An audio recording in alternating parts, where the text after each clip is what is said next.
बिस्मिल्लाहिर्रहमानिर्रहीम। अस्सलाम वालेकुम व्यूअर्स।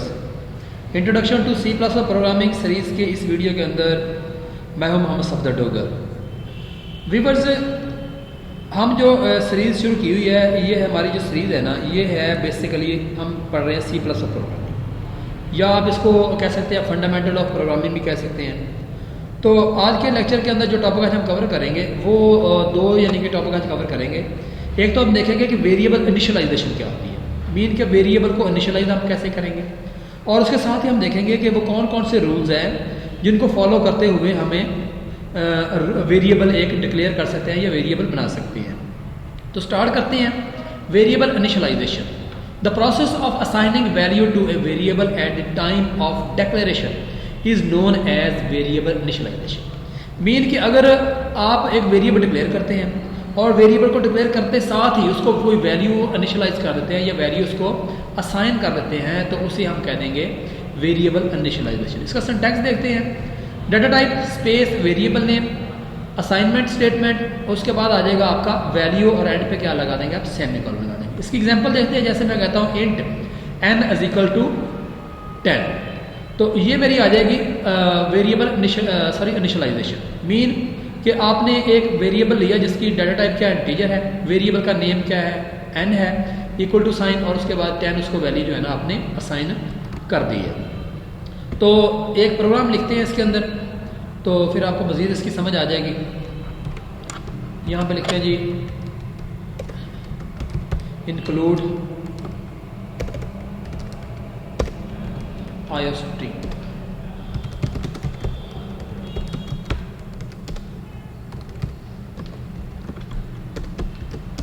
यहाँ पे देखिए मैं एक वेरिएबल डिक्लेयर करता हूँ integer n is equal to 20। उसके बाद मैं कहता हूँ सी आउट, यहाँ पे n कॉलन, और उसके बाद मैं n को वैल्यू साइन शो कर दूँगा, और यहाँ पे एंड का फंक्शन। सेव करते हैं प्रोग्राम को, ex04 के नाम से इसको मैं प्रोग्राम बना देता हूँ। कंपाइल प्लस रन करते हैं तो ये देखें उसकी वैल्यू जो है ना हमें शो हो जाएगी n कॉलन 20। ठीक हो गया। इसी तरह अगर आपको फ्लोट टाइप का वेरिएबल, एक से ज़्यादा अगर आपने कोई वेरिएबल बनाने हैं, तो जैसे मैं कहता हूँ int n is equal to 20 और m इज इक्वल टू, यहाँ पे मैं करता हूँ 30, और यहाँ पे अगर मैंने m की वैल्यू भी शो करानी है तो सी आउट, यहाँ पे आ जाएगा m कॉलन, यहाँ पे आ जाएगा m, और यहाँ पे लगा देगा। सेव करते हैं इस प्रोग्राम को, कंपाइल रन करते हैं तो ये देखें n इज इक्वल टू 20 आ जाएगा, m इज इक्वल टू कितना आ जाएगा, यहाँ पे 30 आ जाएगा।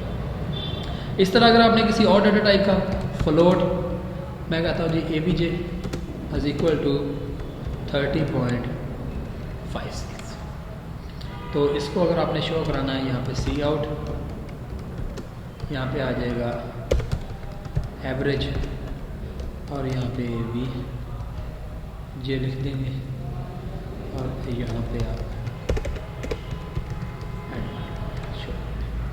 इसको कंपाइल प्लस रन करते हैं तो ये देखिए n कॉलन 20 आ जाएगा, m कॉलन 30 आ जाएगा, और एवरेज आ जाएगा 30.56 जो है ना वो शो हो जाएगा। तो ये तरीकाकार होता है वेरिएबल इनिशियलाइजेशन का। मीन कि आपने एक वेरिएबल डिक्लेयर किया और वेरिएबल डिक्लेयर करते ही उसको आप कोई वैल्यू असाइन कर देंगे, तो ये आपका आ जाएगा वेरिएबल इनिशियलाइजेशन। उसके बाद हम कुछ रूल्स देखते हैं, रूल्स फॉर डिक्लेयरिंग वेरिएबल्स। आपने वेरिएबल अगर डिक्लेयर करना है उसके लिए क्या क्या रूल्स हैं। वेरिएबल में include letter, number and underscore. Variable को जब भी आप डिक्लेयर करेंगे तो उसके अंदर आप उसका नेम के साथ लेटर भी हो सकते हैं, नंबर भी हो सकते हैं, या अंडरस्कोर भी आप उसके अंदर यूज़ कर सकते हैं। जैसे मैं यहाँ पे कुछ वेरिएबल डिक्लेयर करता हूँ अभी, जैसे मैं लिखता हूँ यहाँ पे इंट n1, और यहाँ पे मैं सी आउट, यहाँ पे n1 को जो है ना मैं वैल्यू असाइन कर दूँगा, और यहाँ पे कोई वैल्यू आप n1 को यहाँ पे दे देंगे, यहाँ पे 10 वैल्यू असाइन हो जाएगी, और यहाँ पे n1 की जो है ना वैल्यू आप यहाँ पे शो करा देंगे। इसको सेव करके इसको शो कराएंगे तो ये n1 की वैल्यू शो हो जाएगी। मीन कि आपने वेरिएबल के नेम के साथ आपने कैरेक्टर भी यूज़ कर लिया और आपने नंबर भी शो कर लिया। उसके बाद दूसरा रूल जो है, the first character of variable must be a letter or underscore. जो वेरिएबल का पहला करैक्टर जो है ना वो आपका लेटर होना चाहिए या अंडरस्कोर होना चाहिए। n1 तो ठीक है, बट अगर आप 1n कर देंगे तो ये आपका एरर आ जाएगा। ये देखें, इसको मैं कंपाइल करता हूँ तो ये देखें एरर आ जाएगा। Expected unqualified ID before numeric constant, यानी कि आपने उसको रूल को वायलेट कर दिया है। मीन कि जब भी आपने वेरिएबल का नेम लिखना है तो उसका पहला जो है ना करैक्टर जो है ना वो लेटर जो है ना वो करैक्टर होना चाहिए, और उसके बाद आप अंडरस्कोर लिख लें, नंबर लिख लें, उससे कोई फ़र्क नहीं पड़ता। अब तीसरा रूल जो है, blank space are not allowed variable name. Blank space आप नहीं लिख सकते। जैसे मैं यहाँ पे एक वेरिएबल लेता हूँ रोल नंबर, तो यहाँ भी मैं रोल नंबर लिख देता हूँ, रोल नंबर, और मैं यहाँ पे करता हूँ जी 10। अब इसको चलाऊंगा तो ये तो ठीक चल जाएगा। ये देखिए roll number equal to 10, but अगर मैं रोल और नंबर के दरमियान में स्पेस दे दूंगा तो ये एरर आ जाएगा। Roll number was not declare in this score, इस तरह आप वो रोल नंबर डिक्लेयर नहीं कर सकते।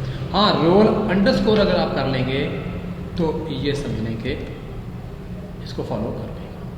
ये देखें, इसको ये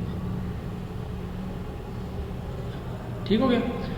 अब ये जो रोल नंबर शो हो रहा है, इसका मतलब ये तो वैसे ही मैसेज डिस्प्ले हो जाएगा और ये रोल नंबर की आपकी जो वैल्यू हो जा सकती है।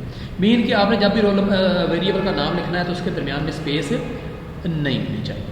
उसके बाद both upper and lower case are allowed. आप अपर केस में लिख लें और लोअर केस में लिख लें, उससे कोई फ़र्क नहीं पड़ता। जैसे मैं ए लिख दिया और उसके बाद मैं ए को वैल्यू दे देता हूँ 10 है, तो यहाँ पे मैं ए लिख दूँगा और यहाँ पे भी मैं ए की वैल्यू शो करा दूँगा, तो ये इसको एक्सेप्ट कर लेंगे। इसी तरह अगर मैं यहाँ पे कॉमा डाल के capital A is equal to यहाँ पे 20 कर लेता हूँ, तो सी आउट